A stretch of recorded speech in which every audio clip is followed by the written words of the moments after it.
Ehrlich gesagt, wette ich sie da auch unter gar keinen Umständen. Du hast ja selber gemerkt, wie es fast stinken im Schulzimmer, wenn Hühner drinnen wohnen.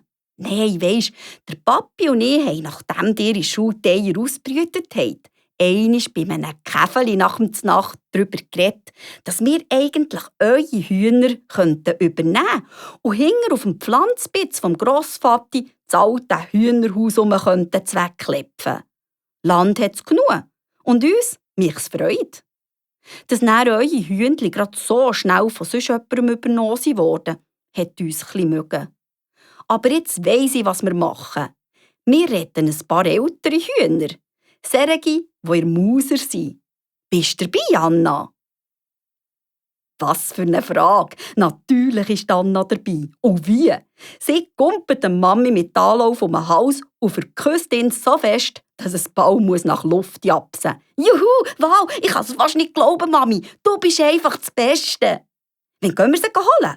Wie viel retten wir? Und wann kann ich das Hühnerhaus helfen zu wegmachen? Sprudelt es nur so aus dem Modi raus. Sicher, es gibt noch ein paar Sachen zu organisieren. Und 30 Hühner sind dann doch zu viel für Anna ihre Eltern. Aber dann hockt Anna ihre Familie im Auto, für Hühner zu retten. Im Kofferraum haben sie 4 grosse Kartonschachteln mit Körnern am Boden und Löchern im Deckel. So ist also alles losgegangen. Unterdessen gehört zu den Hühnerschauen zu etwas vom Schönsten, was Anna jeden Tag macht. Sie hat, wie du hast gemerkt, allen einen Namen gegeben und kann sie gut auseinanderhalten. Das, obschon sie einander wirklich extrem ähnlich sehen, mit ihren weißen Federn und roten Kämmen. Anna ist stolz darauf, dass unterdessen die Hühner springen, wenn sie sie merken. Manchmal gibt es ein regelrechtes Rennen über die Weide ein. Und wenn Anna abhockt, kumpen sie ihr auf den Schoss. Herrlich!